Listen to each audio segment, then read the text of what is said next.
I remember being in there may not have been a better place to win a road game when you're playing for a rival of the Flyers, because they've got that ramp, that loading dock kind of ramp that goes down.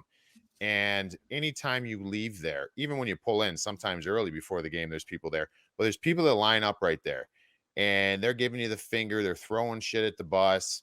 They all line up and they're yelling, "You suck," whatever. So I remember one time when I was in New Jersey, we were leaving and we got this like a great win. Both teams were good, like just a dog fight, couple scraps in the game.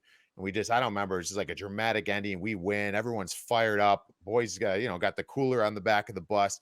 I remember Colin White, the bus is going up and you can see all the people line up. You can hear them booing already. And you see everyone giving the fingers.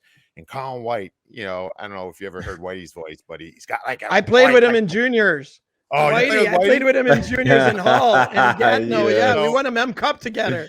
Yeah, so Whitey starts yelling up to the bus driver. He goes, Bussy, turn on the lights, because it's dark, right? So he wants the outside to be able to see inside the bus. Turn on the lights, Bussy. So the bus driver flips the lights on, and Whitey's like, "Let's go, boys!"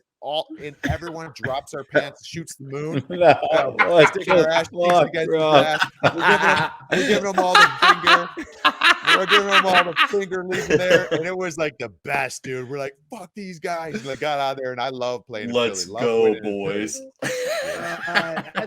That's a good one. Whitey would be the one leading the charge. Don't get me wrong. I played with Whitey. Whitey's the same guy. Whitey's the same guy where we had when we won the cup in 2003, we were going on Dave Letterman's show. And so we had like three limos that were taken. Not everybody went. Maybe it was like 10 of us to 12 of us, whatever.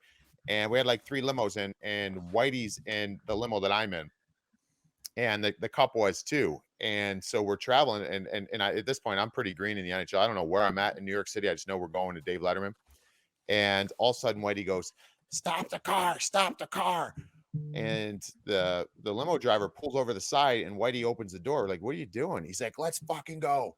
And he grabs the Stanley Cup and he waves out, because the other limos are pulled over behind us too. And he waves everybody out. And he's like, "Let's fucking go." We went up on the steps of MSG with the Stanley Cup and start hoisting the cup around. And Whitey's sitting there like a couple steps down, and anybody walking by, a New Yorker walking by, Whitey's like, "Take a good look. It's the closest you're ever gonna fucking get." Start screaming at everybody. And all these people all start giving us the finger, and like I'm like, "Dude, we're gonna get killed." And Whitey's a beauty. Whitey's not. The thing with Whitey, is you give him one beer and he's gone, and he's gonna have 12 more, and he's the same way after one that he is after 12.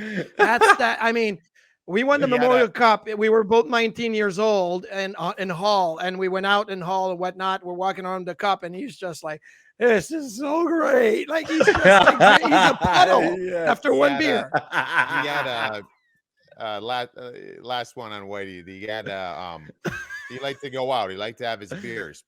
Poor guy. So we got to the point, like after games, guys, instead of going out somewhere, because guys would want to have a few beers if you had the day off the next day or whatever, and guys, whatever. He ended up building. Remember, he got an eye injury, and he had the long visor. He almost lost his eye. Yeah, so he was legally blind in the one eye, and so.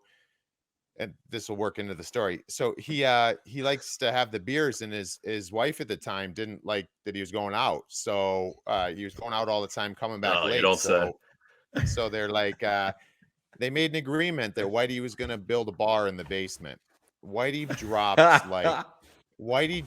like 80 grand on this bar in the basement. He put in urinals, like wall urinals. Yeah, hell yeah. Basement. It was incredible. And it was such a cool spot where the guys would go all the time. And he had it just like your neon sign there, Nick. He had a neon sign made, and he called his bar in his basement One-Eyed Whitey's. And the boys would sit there. The boys would sit there after games, and Whitey'd be like, "Where are we going?" And guys would be like, "Let's go to One-Eyed Whitey's." He's like, "Let's go. One-Eyed Whitey's is open." We go over to Whitey's. What a beauty that guy is. But Anyways, Can you imagine if social media was around when we were like playing and all these things was happening? Like it would have killed us. And I wasn't even a big partier, but I know from all these stories and all these things I witnessed. I mean, I played with guys like Dominic Hasek and Doug Gilmour for a year and Dave Andrechuk and these veterans that, you know, I was in charge of the beer my last couple of years in New York in the back of the bus. Like I brought in my first year in New York, I brought in like 24 beers on the bus. And I'd put 12 in my bag and take them home, right? They would like literally like 4 or 5 guys that would have 2, 3 each. That's it. By the last season, I would put 6 beers on the bus. I'd have a couple. Somebody else would have one. I'd put 3 in my bag. And nobody was drinking beers anymore. Like, I mean, like Dominic Hasek or Dougie Gilmour, those guys would have 6 on the way to the airport. I mean, that's how it was. It was totally different. Well, Dom was more like vodka soda or something, but it was still some drinks. So one interesting one the other day. I talked to JT Miller. We had interviewed him on NHL Network, and he made a comment. They had a huge win. Did he score like an OT winner last week or something? Something happened. It was a big game, and they had a good flight back to Vancouver, and he dropped a subtle. Let's just say I left my car at the airport that night. I'm like, holy shit! Some boys still drink. Some boys are still getting after it. So I was surprised to hear that. Yeah, you got to be sneaky though, right? I mean, you got to hide it a little bit better now, but some guys still do it. They know the tricks. I wish so bad I could spend one night at One-Eyed Whitey's. One-Eyed Whitey's. You'd love it. You'd love it. Honestly, that whole thing about like why the bar came to be. I was listening to your whole story. We had a couple guys who had some ridiculous basement bar setups, and there was some numerous keg options, tap, draft, like whole bars that were set up. It reminded me of like some of the guys I've been to, and I thought of One-Eyed Whitey's it was the best. My son still talks about it because he was friends with Whitey's kid, and he go down there. He's like, he had a urinal. He had a urinal in his basement. He still talks about it. He's like, it's so cool. They have a urinal in his basement, but it was sick, dude. It was like, it was the spot. Like, and you know what? It was good because that was our space to go hang out, man, and we didn't have to worry about anything on the outside. We didn't have to worry about people. We didn't have to worry about driving. Nothing. Yes. We didn't have to worry about, Lou Lamoriello had tabs all over that town. And so he knew when guys were out, and he didn't know about One-Eyed Whitey's. And our GM wasn't able to know. I got a funny one for you though. So Whitey, the one day comes to the rink, he's just like exhausted.